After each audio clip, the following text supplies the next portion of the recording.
രാത്രിയിലുള്ള നിന്റെ കരുതലിനും രാവിലെയുള്ള നിന്റെ വിശ്വസ്തതയ്ക്കും എന്തു യോഗ്യത,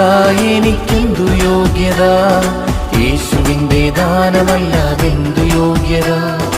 എന്തു യോഗ്യത, എനിക്കെന്തു യോഗ്യത, യേശുവിൻ്റെ ദാനമല്ലാതെന്തു യോഗ്യത.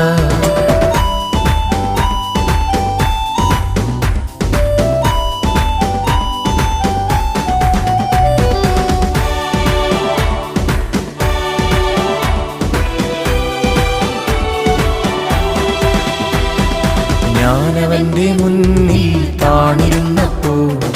എന്നെ മുറ്റുമായി സമർപ്പിച്ചപ്പോൾ, ഞാനവന്റെ മുന്നിൽ താണിരുന്നപ്പോൾ എന്നെ മുറ്റുമായി സമർപ്പിച്ചപ്പോൾ, എന്നെ കരുതുന്നവൻ